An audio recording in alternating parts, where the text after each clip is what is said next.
papalitan ng bagong kulay ah. Okay naman ah.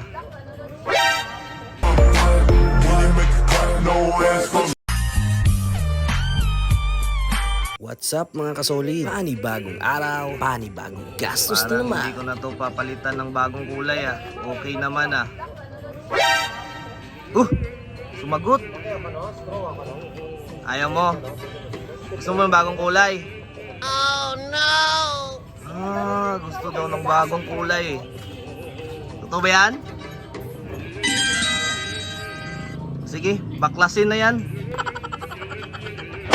Papalit na naman nga si Helmax ng bagong kulay niya. Grabe ang gastos talaga sa pintura ng motor na ito. Nung kaka 1 month pa lang nga nito, biruin nyo, nag-change color agad sa chameleon. E paano? Doon tayo masaya eh. Simple lang diba? Change color mo yung motor mo, tas wawasakin mo ulit, tas i-change color mo ulit. Kanyan kalupit. Diba talaga pag may tropang pintor no? Kulang na lang ikulay rainbow mo yung motor mo eh. Eto nga at binabaklas na namin yung mga kaha niya. Yung mga may kulay na red part, yung unang baklas nga namin dito kay Helmax. Grabe, nakakalito. Ang dami-daming bolt, ang dami-daming clip. Sakit talaga sa ulo pag first time mo.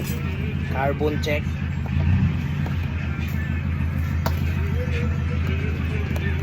Sabog talaga yung ulo mo, kakaisip saan yung ganito, saan yung ganyan, saan nilalagay to, paano ibalik to. May halo pang kaba pag bumabaklas ng cover eh, paano? Baka mabasag. Pero okay lang yan, dyan nga tayo masaya. Bilhin to sa akin. Tapos sa akin ulit at bilhan ng bago, di ba? Ang lupet. Ito naman yung nagpipinta. Papakyut muna dito sa camera. Kaya advertise muna natin yan. Kung gusto nyo magpapinta ng motor, magpagawa o magpabuild, message nyo lang Junjun Paintworks para ma-schedule na yung motor nyo. Kasi marami palaging ginagawa yan. Kaya minsan, Skyflex na lang ang tanghalian. Yung pang mabilisan. Para inom na lang ng soft drinks at balik trabaho na ulit. Ang lupit.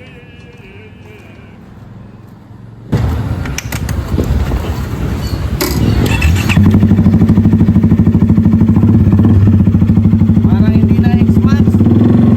Parang M-Max na. Tingnan nyo. Gano'ng kababa yan. Parang M-Max oh.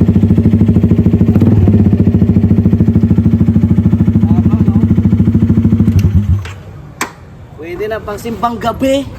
Outfit check. Flat pa yung gulong. May dumi pa, may dumi yan oh. Yan yung lalagyan ng U-box kung gaano kalaki. Igo mga 3 ka baby. 3 kahong red doors.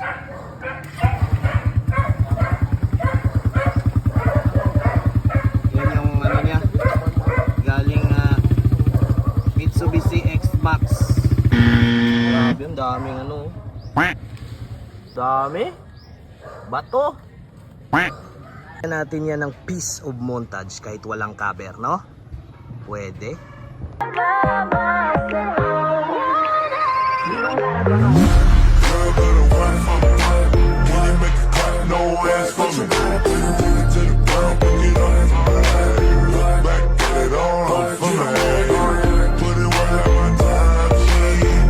She running like a 60.